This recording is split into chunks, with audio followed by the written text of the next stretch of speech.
vamos a de alguna tratar manera de dar son unos los aspectos generales en los que en la base de la atención de nuestros pacientes son innovadores y que son el soporte de todo lo que llamamos este modelo de atención, que vamos a intentar quede para ustedes muy claro. De antemano ofrezco disculpas porque sé que al tener un auditorio diverso, tenemos que utilizar un lenguaje que todos podamos entender, eso se va a intentar, y en ese intento de pronto personas que ya son expertas podrían de alguna manera verse afectadas, pero les ofrezco disculpas si en algún momento esto les molesta. Lo primero que quiero mostrar es algo que, aunque no es mi campo, he tenido que aprender de esto y sé que muchas de las personas que trabajan alrededor de salud o que son atendidos y que están aquí mirando, todavía no lo han comprendido. Nuestro sistema de salud actual básicamente se fundamenta en esta gráfica o se resume en esta gráfica, donde como ustedes pueden ver, en la parte superior está la autoridad sanitaria, es decir, todas lo que se llaman secretarías de salud o ministerio, que son los que tienen la rectoría de todo lo que pasa en el sistema. Y debajo de ellos está una figura que se llama asegurador, o sea, las EPS, y al otro lado está el prestador, o sea, las IPS. Y entre ellas se relacionan a través de lo que se llaman las rutas integrales de atención. Cuando estamos hablando de estas rutas de atención y de todo lo que tenemos en el sistema de salud, básicamente hablamos de dos tipos de personas cuando hablamos de salud urbana. Las personas denominadas sanas o aparentemente sanas y las personas enfermas. Para estas personas se debe ofrecer una atención integral tanto para las sanas como para las enfermas.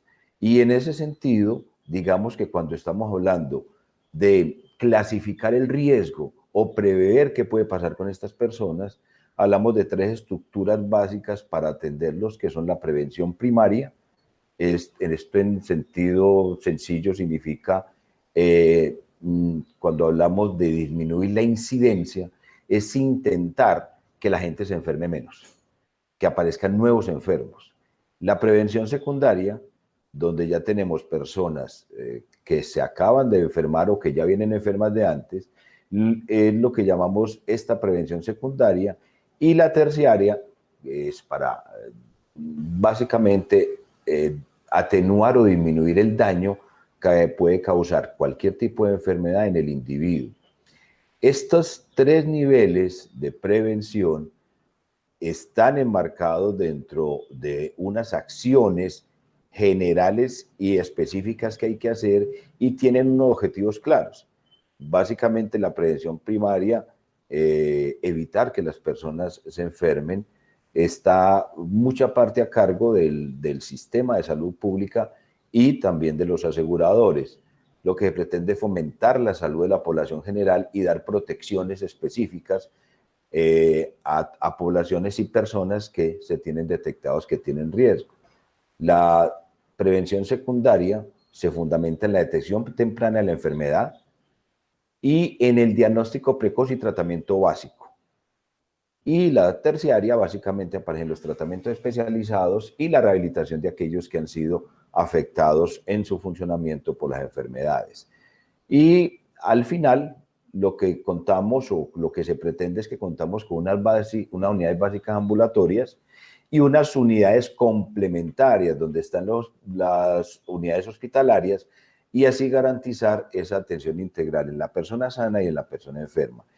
Esto a través de redes integradas de servicios de salud.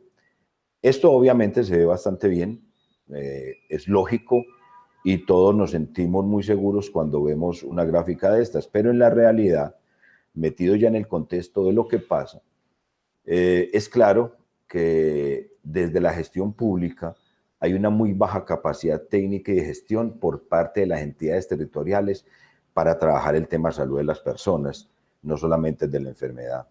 Y los servicios de salud básicamente lo que dan es una respuesta fraccionada a una oferta fraccionada y que cada vez genera menos capacidad de resolución. y eso lleva a disconformidad, a contradicción entre aseguradores y prestadores, y de alguna manera se traduce en una relación que termina siendo simplemente una relación comercial. ¿Cómo contratar y cuánto me vas a pagar? Aparece entonces una figura básica de relacionamiento que se llama el evento. Y el evento se ha convertido casi que en la única forma de relacionamiento para atender las personas, y ha sido hoy en día, o por lo menos hoy en día, se le considera casi que el principal problema que tenemos de relacionamiento, que lleva a una mala atención y a atenciones a veces no necesarias, y nos ha desviado del propósito fundamental de nuestro sistema de salud. Y en ese mismo contexto, las condiciones del recurso humano están básicamente planteadas desde la reforma de la Ley 100 en 1993. Esta reforma no previó todo lo que necesitamos hoy en día para atender adecuadamente a nuestras personas. No se definió modelos de gestión, ni de prestación de servicios en salud, ni cómo orientar la formación y gestión del talento humano en salud hacia un cumplimiento efectivo del sistema. Llevamos pues entonces ya casi 30 años con una falta de dirección hacia la formación del recurso humano y cómo utilizarlo. Esto en general nos lleva a tener dos problemas base: un modelo de atención centrado en la enfermedad, no en el individuo, no en el ser humano, y una definición ambigua e imposible de cumplir de lo que llamamos salud. Entonces, ¿cómo trabajar salud si no sabemos siquiera definirla? ¿Y cómo atender al ser humano si estamos centrados en la enfermedad? Son los dos grandes problemas de base que comenzaron a tener todos los sistemas de salud en el mundo occidental. Esto no es solamente de Colombia. Esto pasa en todo el mundo, pasó en todo el mundo y ha creado problemas en todo el mundo. Con respecto a el estar centrado en la enfermedad, no podemos decir que necesariamente esto es malo.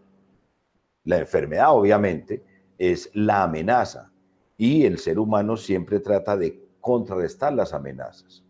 Para eso, el ser humano tuvo un gran avance científico y adquirió un gran conocimiento de la enfermedad. Tenemos un alto desarrollo científico, un alto desarrollo tecnológico, y eso también llevó de la mano a una especialización en la práctica médica, llegando a la subespecialización.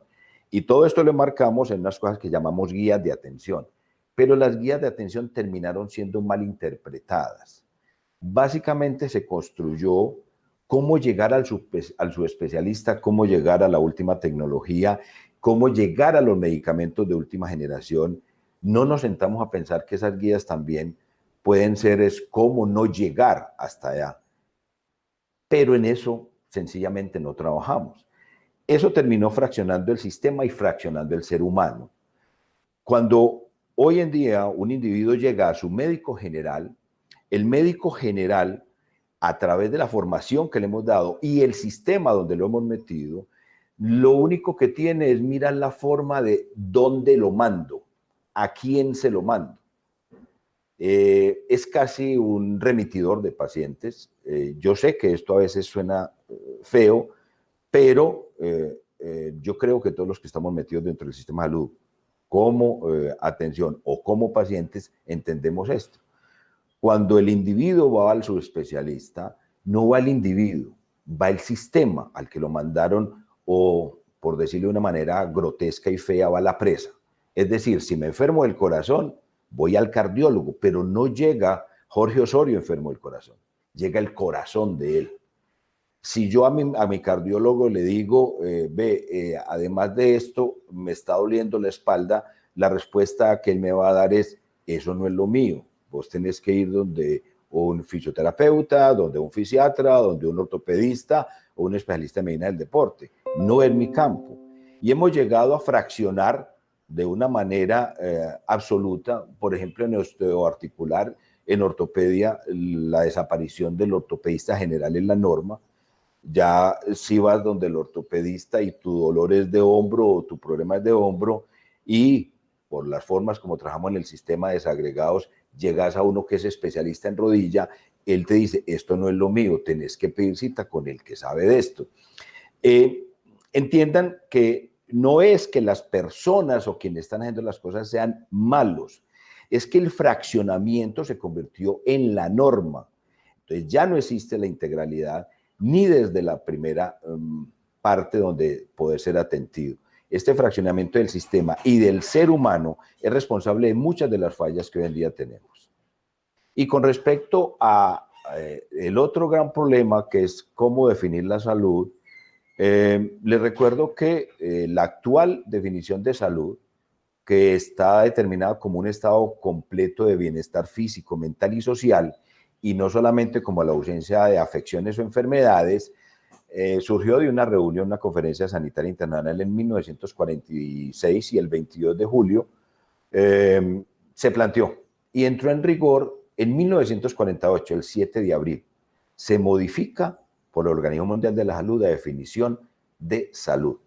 Es decir, vamos a ajustar casi un siglo con una definición. Y según los expertos, si vamos a decir que solamente tiene salud quien tiene el bienestar, el completo bienestar físico, mental y social, pues estamos condenados a no tenerlo. Porque ningún ser humano en el mundo tiene el bienestar completo en esos tres ámbitos. Eso ha hecho que aparezca una serie de propuestas, una de ellas encabezada por un médico colombiano, Alexander Haddad, y que trata de darle al término salud algo que sea medible, algo que sea coherente con un ser humano y algo que sea alcanzable. Y por eso hablan que salud es la capacidad de las personas o de las comunidades de adaptarse para gestionar los desafíos físicos, mentales o sociales que se le presenten en la vida. O sea, básicamente la salud es la capacidad que uno tiene de defenderse. Eso es bastante lógico. Como sabemos los que trabajamos en medicina, si a usted le da una infección y no tiene defensas adecuadas en su esquema biológico, por mucho antibiótico que le den, usted no va a ser capaz con esa infección. De tal manera que necesita una condición base del individuo que le permita resistir, adaptarse y superar los problemas que se le vienen. Y eso es absolutamente obvio. Si usted, por ejemplo, tiene una enfermedad como la diabetes, pero tiene la desgracia de tener un trastorno cognitivo y entonces no ser capaz de generar unos pensamientos adecuados ni acciones adecuadas, por mucho que yo te explique cómo usar la insulina, no lo vas a entender. Por lo tanto, la capacidad que tenés de defenderte de esa enfermedad está muy disminuida y la solución no va a ser simplemente incrementar la insulina. La solución es cómo darle la capacidad de poder aplicar ese conocimiento. Aparece entonces la posibilidad de que hablemos realmente de salud y la posibilidad de medir la salud. Cuando hoy en día vas a un médico para ver cómo estás de salud, el médico lo que hace es descartar la presencia de enfermedad. Te toma la presión, a ver si no la tenés alta, te pide unos exámenes de sangre para determinar si no tenés el azúcar alto, si no tenés el colesterol alto. Es decir, te descartan la evidencia grande de que estás enfermo. No necesariamente te están diciendo si tenés salud o no. Se han implementado entonces propuestas para medir a través de lo que llamamos vitalidad y mejor de la capacidad y reserva funcional el poder decir si una persona tiene salud o no y mirar esos grados de salud. Por el otro lado, también medimos la pérdida de esa salud y lo podemos llamar fragilidad o dependencia. De tal manera que no hay excusa para en el sistema no comenzar a medir eso y el dejar de medirlo hace que indudablemente muchas de nuestras acciones no tengan sentido. Con respecto al fraccionamiento de la atención del ser humano, desde principio de siglo en el norte de Europa comenzó a plantearse esquemas de atención que obviaran eso. Y digamos que la primera propuesta seria aparece hacia el 2010 con una propuesta de modelo de atención que crea casas médicas especializadas centradas en pacientes. Es decir, ya no es los pedacitos de paciente que van donde los especialistas, sino que son las especialidades las que, y todas las áreas las que giran alrededor del individuo tratando de darle la mayor posibilidad de que la enfermedad sea controlada o eventualmente curada. ¿Cuál es el problema que tuvieron en estas casas? Básicamente es que no buscaron la relación o no garantizaron la relación entre los diferentes actores que atendían al paciente, y el paciente tenía que ir a las casas. Como los que conocen el mundo del norte saben que ir a un sitio significa grandes distancias, y de alguna manera no lograron integrarse totalmente en el sistema de salud. Estos ejemplos fueron tomados en Norteamérica, especialmente en Estados Unidos y Canadá, y la primera, digamos, la primera especialidad que comenzó a trabajar el tema, aparecen los diabetólogos, los endocrinos especialistas en diabetes, a través de la Asociación Americana de la Diabetes. En 2016 comienzan a hablar de un sistema, de un modelo de atención del enfermo crónico que trata de quitar la fragmentación y evitar la duplicidad de servicios y realmente atender, dar el cuidado al paciente que tiene una enfermedad crónica. Esto aparece en el 2016 y es la primera vez que en estos estándares del cuidado médico en diabetes se recomienda y se invita a todos a que trabajemos en ese sentido. O sea que avanzamos. A partir de esos conocimientos y de esas nuevas tendencias, nosotros comenzamos a plantear un modelo de atención que tiene tres pilares básicos: la caracterización, la clasificación y la atención. La caracterización fue abordada por el doctor Carlos García, nuestro director médico, en la sesión pasada, y lo que se busca básicamente en la caracterización es tener la máxima información de la persona, de la población que vamos a atender. Es ridículo que a uno le llegue un paciente sin una historia clínica, escasamente con el nombre y una cédula. No llegan ni los teléfonos, ni la ubicación geográfica donde trabaja, donde vive, no sabemos nada de él. E intentar abordar una persona o una población sin saber nada de ellos es un acto, una aventura que está casi que condenada al fracaso, o que por lo menos te hace consumir muchos recursos y tiempo y personal para lograr esto.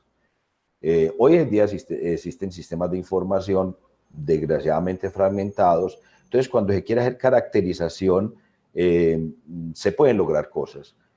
No la caracterización total, hemos avanzado en este sentido, y como vamos más adelante a ver, el modelo que actualmente estamos implementando en enfermos crónicos pluripatológicos comenzó con una muy mala caracterización. Eso lo aprendimos, y los otros ejercicios que hemos hecho para otras poblaciones, la IPS con todo su sistema de información y de análisis, o sea, el sistema de gestión de la información más la oficina de analítica, nos han mostrado rápidamente la realidad de eso que nos están ofreciendo o planteando que sean las personas o grupos poblacionales que atendamos. Entonces, eso pues, espero que haya quedado claro en la charla pasada. Y el segundo ítem básico del modelo o de los modelos que planteamos, lo estoy hablando para cualquier individuo o comunidad en cualquier etapa de desarrollo. No estamos hablando simplemente de las personas enfermas y tampoco específicamente de la enfermedad crónica. Es un modelo general. En el modelo general consideramos que el individuo debe ser clasificado, llame clasificación, llámelo priorización, llámelo como quiera, pero básicamente es cómo lo voy a mirar yo. ¿Cuáles son las variantes que determinan mi posición con respecto a la mirada y qué voy a mirar en él? Planteamos que a uno le deben de mirar su estado de salud, llámelo vitalidad, si quiere, llámelo como quiera, pero mirar su estado de salud y medirlo. Y por el otro lado, medir la enfermedad o riesgo de enfermedad que tengo. Al mezclar estos dos determinantes, básicamente aparecen personas sanas, sanas sin riesgo, personas sanas con riesgo o personas enfermas. Y dependiendo de este rango donde estés ubicado, entras en una ruta de atención a través de las redes generales de atención.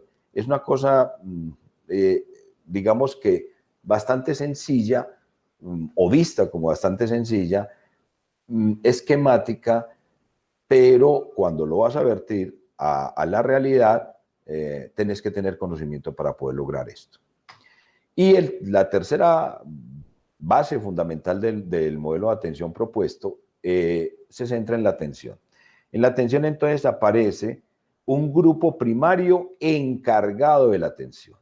No hablamos de un individuo, no hablamos de un médico general solo, sin respaldo, o de un médico especialista solo y sin respaldo. Son médicos, son personal administrativo, son personal de comunicaciones, son personal de el área de información, del área de analítica, personal directivo, que deben rodear a estos individuos que tienen el contacto inicial con las personas o las comunidades. Entonces no se puede hablar, si bien es cierto, digamos que hay un líder, no se puede hablar de un solo individuo, sino de un grupo de atención. Y ese grupo primario siempre debe existir, independiente de lo que estemos manejando. Ya sean niños sanos, sean niños enfermos, sean adultos, sean viejos, siempre tiene que existir esto. A este grupo planteamos que siempre se le debe entregar una cohorte o un grupo de pacientes. La definición del grupo que vamos a entregar puede estar dado por la enfermedad. Podemos entregar un grupo de pacientes enfermos que tenga unas características similares. O podemos entregar familias, o podemos entregar individuos en un estado de desarrollo específico, por ejemplo, niños o maternas. O sea, esto de la cohorte lo que pretende es que este grupo siempre esté manejando y tenga la mayor permanencia con el grupo de personas que va a trabajar. En medicina del siglo pasado, decíamos que el verdadero conocimiento lo daba el seguimiento del paciente. Hoy confiamos mucho en los sistemas, confiamos en la medicina basada en la evidencia, pero sabemos que esto se queda corto si uno no tiene trazabilidad y acompañamiento continuo. Y la razón de ser de nosotros los médicos es realmente acompañar a las personas y a las comunidades. Por eso pretendemos que todo modelo de atención incluya una cohortización para el grupo primario de atención y tener un soporte de conocimiento especializado, no solamente en el área médica, sino en el área administrativa y en el área de la información, pero este soporte especializado le da el acompañamiento al grupo. No es que el individuo pasa a ser manejado por este soporte. Eso es claro. Ahora, aquí también tenemos que ver que en un momento dado, dependiendo de la complejidad de lo que estamos tratando, un especialista puede estar dentro del grupo primario. No necesariamente los especialistas están en el cielo y son inabordables. Deben de estar en la tierra y acompañar a esto. De tal manera que al especialista realmente se le debería contratar por su conocimiento, no simplemente para que haga labores. Eso es una de las cosas que creemos que es fundamental. Bien, a partir de ahí entonces planteamos un modelo de atención para enfermedad crónica. Este proceso lo iniciamos en el 2016, fue planteado inicialmente para el programa de salud de la Universidad de Antioquia, o sea, nuestra EPS universitaria. No pudimos obtener respuesta y a finales de 2016, después de una unión entre, digamos, casi que casual, con la llegada de la doctora Marta Ramírez a la institución, alguna vez nos hablamos del tema. Ella tenía de alguna manera la misma motivación, motivada en la salud pública y motivada en la eficiencia de los sistemas de salud. Comenzamos a trabajar el tema hacia otras EPS. Trabajamos con Sabia Salud en su momento, no se llegó a feliz término y a principio del año 2017 apareció la posibilidad de hacer esta propuesta o la nueva EPS. A partir de ahí, entonces, ¿por qué la enfermedad crónica? ¿Por qué consideramos que era el modelo inicial para aplicar esta propuesta de modelos. La enfermedad crónica actualmente es el principal problema de salud. Obviamente, en este momento decimos que es una infección, que es el COVID-19. El ser humano hoy en día, aunque hasta el año pasado pensábamos que las infecciones las teníamos ya controladas, y yo creo personalmente que sí, porque ya tenemos, de alguna manera tenemos problemas, pero tenemos soluciones casi que a la mano. No sé a futuro cómo vamos a estar, pero el principal problema de atención en salud es la enfermedad crónica en el mundo. ¿Por qué? Porque con la alta tecnología y el fraccionamiento y la atención subespecializada, logramos que las personas estuvieran más tiempo en la tierra, pero no necesariamente saludables. Entonces, las personas que están en cuidado terminal, que tengan una enfermedad crónica progresiva, que se agudice esa enfermedad crónica, esas personas se consumen el 80% de los presupuestos de los servicios de salud en el mundo, quedando el 20% solamente para los sanos y los que están medio enfermitos. Entonces, esto se convirtió en el primer factor de quiebra de los sistemas de salud.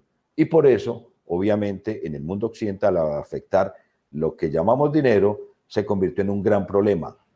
Es un gran problema de insatisfacción de la gente, es un gran problema de enfermedad, y lo que hicimos fue comenzar a llenarlos de personas viejas, llenas de enfermedades dependientes de un sistema de atención hospitalario o especializado.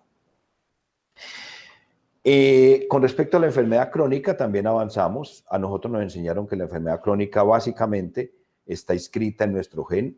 Nos enseñaron que la genética era la herencia que teníamos como especie a través de nuestros padres. O sea, la verdadera herencia que nos dio nuestros padres fue ese DNA, y en ese DNA estaba escrito todo lo que nosotros vamos a hacer y sentir. Y ahí estaban escritas las enfermedades de las que nos vamos a morir. Y nos enseñaron casi que el código genético era inmutable. O sea, si estás con esa genética, estás condenado. Si vos tenés la genética para ser diabético tipo 2, estás condenado. Si vas a sufrir de un cáncer, está ahí escrito y estás condenado a sufrirlo. ¿Y cómo haces para que aparezca eso? Básicamente a través de factores de riesgo. Si vos se identificaba una serie de factores que favorecían la aparición de la enfermedad, y una vez aparecía la enfermedad crónica, básicamente entrabas en una autopista de desarrollo de esta enfermedad dentro de su cuerpo y de deterioro, desarrollo, sea por medio ambiente, sea por medicamentos, por la edad o por cierto tipo de alimentos que consumimos. Ese tipo, hay unos sitios que quedaron ocultos, y esos sitios, si se pudieran despertar, pudieran aparecer unos factores epigenéticos, despertar, y ahí estarían también las respuestas a las posibles enfermedades o desgracias del ser humano.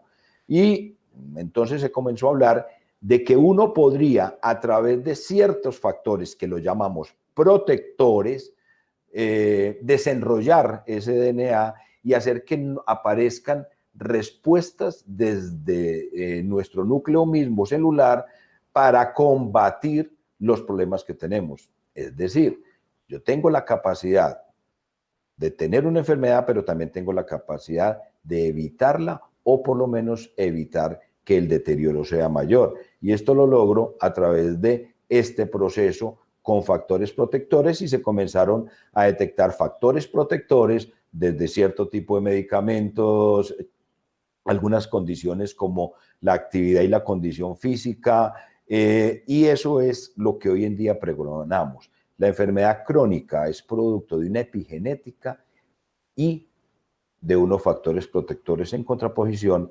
de la anterior mirada. A partir de ahí, entonces, se plantea una teoría del curso de la vida para enfermedad crónica no transmitible, entendiendo que una enfermedad crónica básicamente es una inflamación subclínica, generalmente no detectable a temprana edad, pero que se inicia desde el momento mismo en que estamos dentro de nuestra madre, y que a través de nuestro desarrollo social y como cuerpo y con unos factores biológicos relacionados, entonces vamos creando la posibilidad de llegar a una enfermedad crónica. O sea, la enfermedad crónica no apareció a los 30 o a los 50, está desarrollándose desde nuestro momento mismo de desarrollo inicial en el útero. A partir de ahí, entonces, nosotros planteamos un modelo de atención que contemplara estas bases, digamos, científicas. Este es el listado de lo que nosotros llamamos el enfoque diferencial, un listado bastante largo que no vamos a consumir hoy. Básicamente vamos a especificar unas cosas sobre clasificación funcional, lo que llamamos déficit de salud y el papel del médico general en este proceso de enfermedad crónica. Cuando nosotros nos ofrecieron atender un grupo de pacientes de nueva EPS, realmente no teníamos caracterización. La primera información que tuvimos fueron unas cédulas y unos nombres de una población de nueva EPS en el Valle de la Aburrá. Después logramos encontrar algún tipo de información, pero nos enfrentamos a una población viejos mayores de 60 años que tenían más de 3 enfermedades crónicas. O sea, estos pluripatológicos y con la enfermedad, otra patología, con la edad, perdón. Entonces, eso fue el grupo con el cual se acordó meterlo a un modelo. Entonces, tuvimos que hacer cambios en el modelo porque nosotros estábamos preparados más en general para una población un poquito más joven. A partir de ahí comenzamos a trabajar en la IPS con un grupo de trabajo básico donde estaba la doctora Carmen Clavijo, el enfermero Harold, jefe el coordinador médico de la unidad ambulatoria, y algunas personas desde la administración y desde la clínica. Entonces comenzamos a trabajar el modelo para este tipo de población. Planteamos la clasificación desde la vitalidad o la fragilidad, porque estábamos ya hablando de viejos o personas que estaban muy comprometidas en su estado de salud, y hablar de morbilidad o morbilidades. En ese sentido, se identificaron 4 grupos de pacientes en esta clasificación funcional para determinar las rutas y la red de atención que íbamos a tener. Los componentes de este programa, entonces, en esa clase apareció el concepto de clasificación funcional, y lo que hacemos es medir el estado funcional, o sea, el estado de salud, contestar si está conservado, alterado o ausente, mirar el estado de la enfermedad y decir si está controlado o no. A partir de ahí se determina en qué clasificación está el individuo y se inicia un proceso para el estado funcional, un proceso de lo que llamamos actividad grupal, y para el estado de la morbilidad, un proceso de actividad asistencial en la morbilidad. De tal manera que cada individuo era sometido, dependiendo de su clasificación, a una intervención diferenciada. En este grupo de pluripatológicos, esta clasificación funcional se mide como estado funcional el índice de fragilidad. Utilizamos una herramienta que es de la Universidad de Groningen, pero también ya utilizamos herramientas comunes de nuestro sistema. Medimos capacidad física a través de apoyo monopodal y velocidad de marcha, medimos cognición, ansiedad y depresión y estado nutricional. Y entonces decimos si este estado lo tiene, lo está perdiendo o lo perdió. Clasificamos también unos factores de riesgo que podrían alterar el estado funcional de la persona, la obesidad, bajo peso con alto porcentaje de grasa, tabaquismo, bajo estado de ánimo, baja condición física, y las morbilidades, que llamamos de enfermedad crónica, básicamente las cardiovasculares y metabólicas. A partir de esto, nuestro médico encargado de clasificar el paciente lo califica en clase 1, el individuo que tiene el estado funcional conservado y la morbilidad controlada, clase 2A, un estado funcional conservado y la morbilidad controlada, pero con la presencia de factores de riesgo que lo pueden desestabilizar. Clase 2B tiene el estado funcional conservado, pero ya la enfermedad aparece no controlada. La clase 3, donde el estado funcional comienza a estar alterado y la morbilidad no controlada. Y la clase 4, donde el estado funcional está perdido, un paciente frágil, con comorbilidad no controlada. El individuo, la persona o grupo de personas clase 4 se derivan a nuestro sistema domiciliario de atención. No son ambulatorios y obviamente en estas charlas domiciliario va a hablar de cómo abordar a estos pacientes.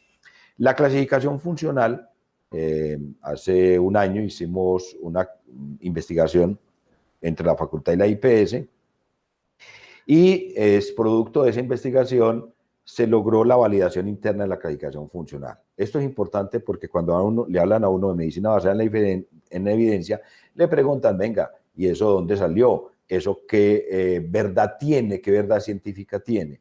Por eso nos dimos a la validación y esto ya se tradujo en un producto que es esta publicación que se hizo hace 2 meses en la revista Panamericana de Salud Pública de la Organización Panamericana de la Salud. Para nosotros es un logro grande el poder mostrar ya esto y digamos que tener el bautizo científico de la clasificación funcional, una de las bases fundamentales de nuestro modelo de atención. Hablemos un poquito del estado funcional. Quiero explayarme un poquito en esto porque es lo no usual. O sea, esto no es lo que el sistema comúnmente medía.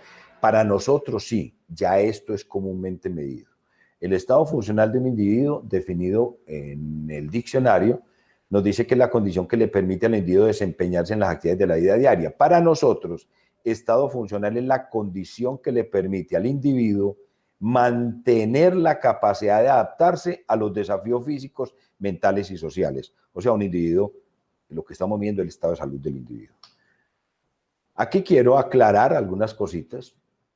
Por ejemplo, cuando se habla de capacidad física y se habla de por qué uno debe tener un cuerpo con una buena capacidad, quiero mostrar esto, que es un conocimiento desarrollado en los últimos 20 años, aceptado hoy científicamente, y es la aparición del sistema muscular o el músculo como órgano endocrino. En general, a nosotros nos enseñaron que nosotros teníamos unas glándulas que secretaban hormonas y que ellas nos controlaban el funcionamiento. Hoy en día se acepta que cualquier tejido secreta sustancias con características hormonales y que uno de los principales se llama músculo. El músculo produce sustancias que se bautizaron como mioquinas y que básicamente son antiinflamatorias, son proteínas que secretadas en otro contexto, en otro tejido, pueden ser proinflamatorias, pero que secretadas por el músculo son antiinflamatorias. Y tenemos un tejido graso que secreta sustancias proinflamatorias. O sea, en esta lucha del yin y el yang, básicamente nos movemos, y si aceptamos que la enfermedad crónica es un estado inflamatorio, tenemos una solución básica que se llama el músculo. Yo utilizo una frase bastante, yo creo que a veces es grosera, pero no podemos concebir que la naturaleza o Dios le dio al ser humano la mitad del cuerpo en músculo simplemente para que jugara fútbol. Nos lo dio porque es necesario, y es una de las cosas que tenemos que entender. Tenemos que tener músculo para, en caso de enfermedad crónica, podernos defender, a veces evitarla, o por lo menos que no nos afecte tanto. La capacidad física se demostró desde principios de siglo que tiene una influencia grande protectora contra la mortalidad y enfermedad cardiovascular del individuo. En esta gráfica resumen, lo que vemos es lo negrito son las personas sanas, lo blanco son las personas con enfermedad cardiovascular, y vemos cómo en la medida en que aumenta la capacidad cardiovascular física de esas personas, la posibilidad de muerte es igual. O sea, es lo mismo un individuo con una enfermedad cardiovascular que una persona sana en su riesgo de muerte, lo igual en la capacidad física. En la medida que tengamos una mejor capacidad física, tenemos más salud y nos podemos defender más de la enfermedad cardiovascular. Y aparecen también otros conceptos, como el de la velocidad de marcha, por eso lo utilizamos. Esto fue trabajado en Europa y básicamente se considera un signo vital que al medir la velocidad de marcha, cuando vas perdiendo velocidad de marcha, vas adquiriendo riesgo de enfermedad, riesgo de muerte, riesgo de deterioro, realmente pérdida de salud. Y en la medida en que lo conservas, tener más salud. Por eso nosotros medimos la velocidad de desplazamiento de una persona, y pues para los que estén interesados, cuando uno supera el 1,5 metros por segundo, digamos que ya tiene un rango de salud protector desde ese punto de vista. Esto ha sido, digamos que aceptado por la evidencia científica, y es así como en el año 2016 el organismo científico más reconocido en el mundo occidental, en nuestro mundo, que es la Asociación Americana del Corazón, hace esta publicación donde básicamente lo que dice es, se puede medir la capacidad cardiorrespiratoria, esa capacidad física debe ser tomado como un signo vital. Entonces tenemos dos signos vitales que deberían ser medidos en todo ser humano, la capacidad física y la velocidad de marcha, además de otros signos vitales como está la capacidad cognitiva, el estado de ánimo y su tipo de nutrición. Eso hay que medirlo hoy en día si queremos abordar a un paciente en forma efectiva. Y eso lo hacemos en nuestro modelo de atención. En nuestro modelo medimos eso e intervenimos eso. ¿Cómo intervenimos el estado funcional? A partir de una estrategia que la llamamos grupales, donde damos dosis de salud y mejoramos el estado funcional.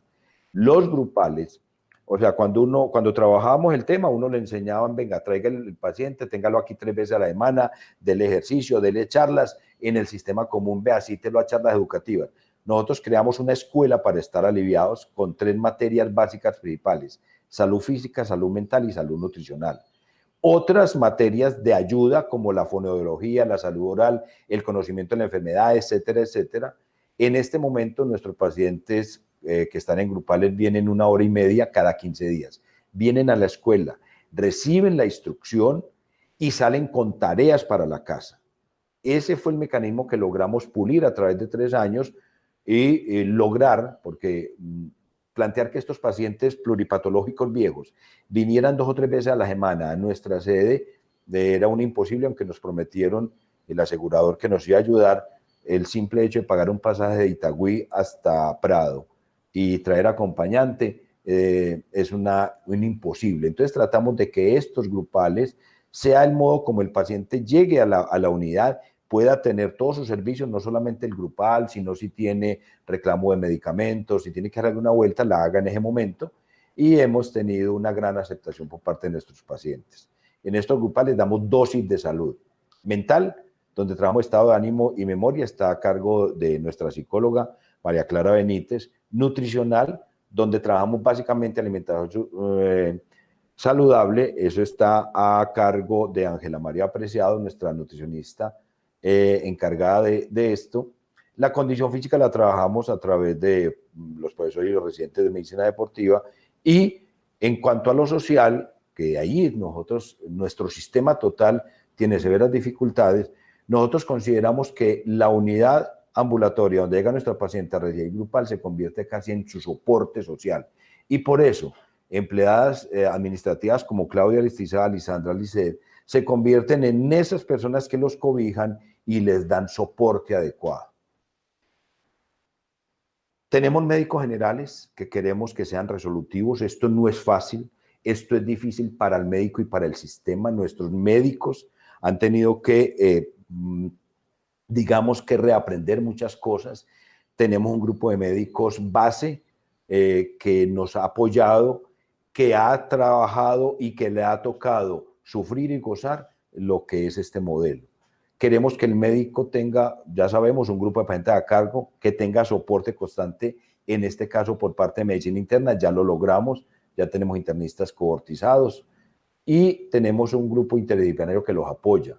Básicamente él desarrolla un plan de manejo, gestiona a su paciente y estamos tratando que el médico también tenga retribución por eso y que sea mirado por sus logros, no simplemente por sus horas de trabajo. Esto no es fácil.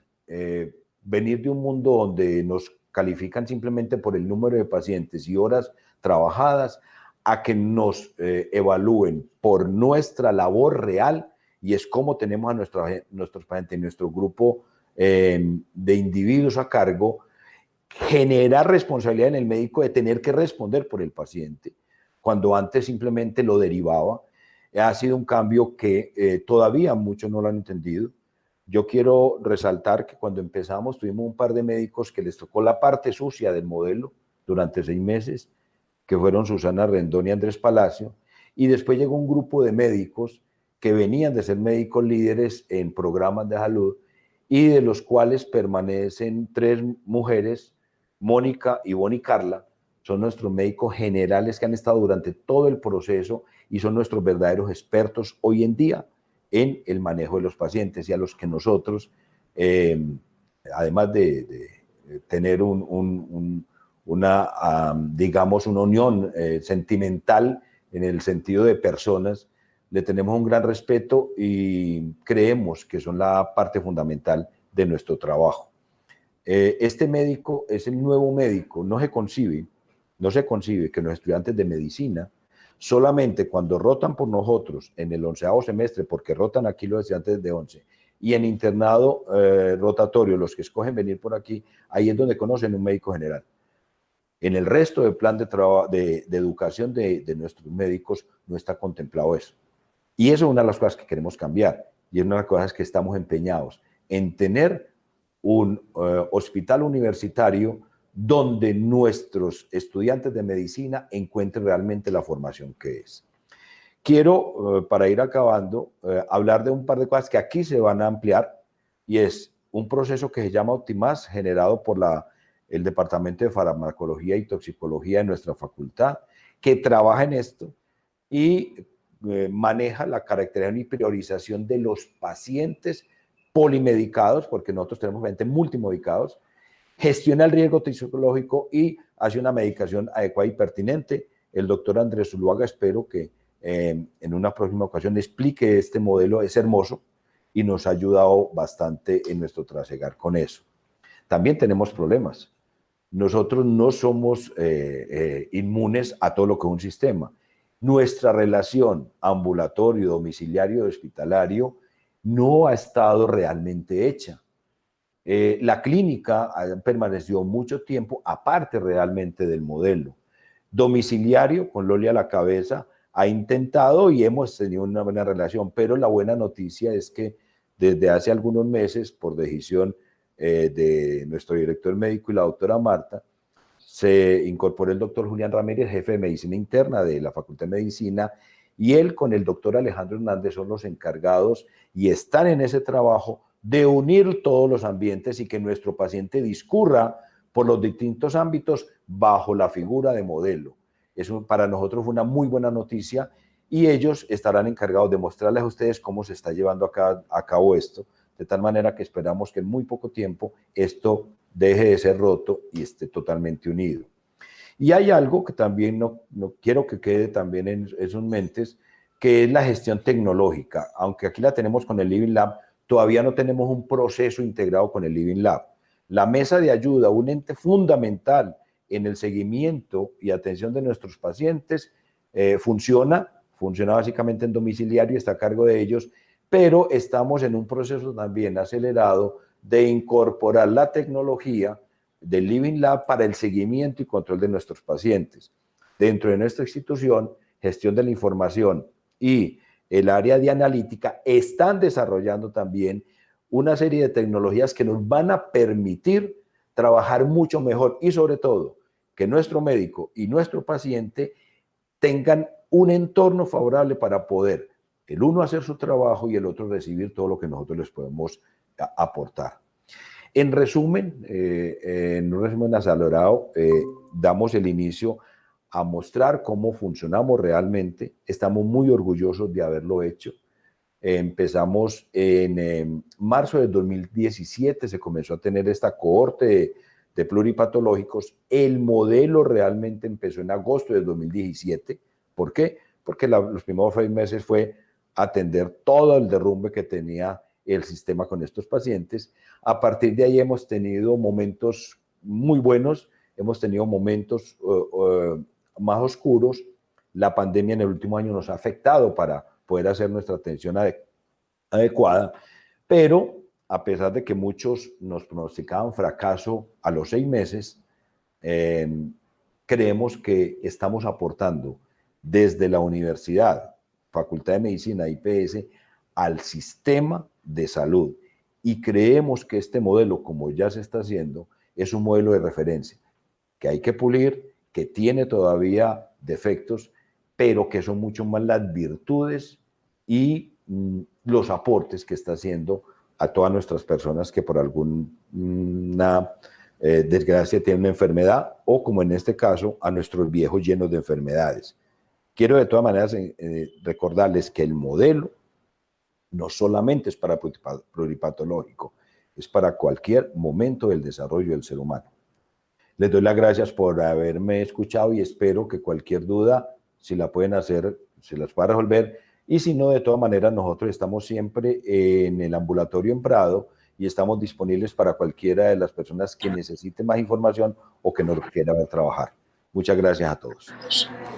Doctor Ciro, muchas gracias por su excelente conferencia. Tenemos algunas preguntas en el chat de YouTube. Una de ellas es el profesor Ernei Rúa, quien es el coordinador de prácticas generales de la Universidad de Antioquia, quien nos manifiesta si el modelo podría abrirse a prácticas, articular prácticas diferentes a las de medicina o terapia respiratoria o terapia física que tenemos en el modelo con otras áreas como ciencias exactas, humanas, naturales, ingenierías, trabajo social, todas las otras áreas que podrían vincularse. El doctor Julián Ramírez le contesta que es la idea, estamos identificando todas esas necesidades y esos puntos donde se puede potenciar tanto Universidad de Antioquia como IPS Universitaria y por supuesto los pacientes. ¿Usted tendría algo más que agregar? Sí, a Arnei sí le digo que sí. Nosotros en el ambulatorio hasta la pandemia nos estábamos convirtiendo en una aula abierta. Llegan no solamente de nuestra universidad, sino de otras universidades y de todas las áreas. Tenemos desde regencia de farmacia, tenemos educación física, tenemos sociología, está entrando familia. En este momento comenzamos a trabajar con la unidad de salud pública de la facultad para trabajar con las familias en los barrios. La doctora Marta fue muy clara el año pasado al decir que la IPS quería que el modelo fuera abordado y nutrido por todas las áreas de la universidad, de tal manera que sí, este tipo de modelos necesitan que las áreas del conocimiento aporten a él, de tal manera que están las puertas abiertas y la IPS siempre ha estado dispuesta en su programa a recibir cualquier tipo de estudiantes y otras áreas del conocimiento. Para nosotros es muy importante eso. Profesor Ciro, gracias por su respuesta. Además, nos preguntan, voy a decir quién acá el nombre me devuelvo, lo que pasa es que como estoy en Meet y tengo que entrar a YouTube para mirar las preguntas, Paula Teortúa nos pregunta, primero le dice que una excelente charla y que como mencionó, la prevención de las enfermedades crónicas deben comenzar desde la gestación y la primera infancia. ¿Se ha planteado vincular a pediatría? Sí, con pediatría estuvimos trabajando y de hecho ya estamos haciendo algunas cosas desde la concepción de este modelo de trabajo en el área de adolescentes y en el área, sí, básicamente adolescentes que vamos a trabajar y propusimos tener un espacio en la ambulatoria para estos pacientes. Esto orientado básicamente al programa de salud. Lo que pasa es que no hemos podido, básicamente por cosas administrativas, dar rienda suelta. Pero sí, no solamente pediatría, también se trabajó en una propuesta que se elaboró a fin de año para Sabia Salud, trabajar con ginecostetricia y mujer. Realmente el modelo tienen que entender que se adapta, insisto, a cualquier proceso de desarrollo del ser humano y que estamos en mora de abordarlo desde todas las áreas. Profesor Ciro, muchas gracias por su excelente conferencia. Sí, yo les sumaría la respuesta del profesor Ciro que dentro de las características del modelo es eso, es adaptarse y responder a las diferentes necesidades que van apareciendo. El modelo acá de pacientes de 60 años pluripatológicos, digamos que como les hemos dicho en las otras charlas, es un capítulo, pero ser más no es igual a solamente ellos, entonces esperamos tener nuevos capítulos, si lo queremos llamar así, de lo que es el modelo y poder avanzar en la prevención y en la promoción, en la prevención de la enfermedad y en la promoción de la salud en todo el ciclo vital. Ojalá pudiéramos llegar allá. Sí, Susana, por último yo quisiera dar las gracias a mis compañeros de trabajo hoy en día. Nos ha tocado pulir. Vuelvo y reitero, mis médicos generales que han estado durante todo el proceso, muchas gracias. Hoy en día tenemos refuerzos, tenemos un enfermero jefe Robinson en la ambulatoria que se ha entregado totalmente a eso, tenemos el respaldo de nuestro jefe del área de Aurelio y de casi todas las personas, diría yo, hay personas que están muy en el piso, que trabajan y trabajan todo el día y a veces la gente no las ve, como nuestros auxiliares administrativos, nuestros terapeutas respiratorios como Elizabeth, de tal manera que estamos muy orgullosos de estar trabajando esto y sentirnos que estamos de alguna manera, entre comillas, cambiando el mundo. Muchas gracias. Por último, Doc, es que nos salió una nueva pregunta. Nos pregunta Rubén Restrepo si en el abordaje integral del paciente se ha pensado abordar el ámbito espiritual de ellos mismos. Una de las primeras cosas que nos llamó la atención cuando estábamos empezando, la doctora Marta Ramírez y nos llevó a un sitio para que viéramos otro tipo de mirada. Sí, de hecho, nosotros planteamos que muchas veces, la mayoría de las veces, una persona que tiene varias enfermedades, que ya está frágil, está en su casa al cuidado de su familia, en muchas de las ocasiones no necesita un subespecialista de una parte del cuerpo. Necesita probablemente un guía espiritual, alguien que lo acompañe en ese proceso y en ese sentido queremos que la mesa de ayuda contemple siempre esas posibilidades.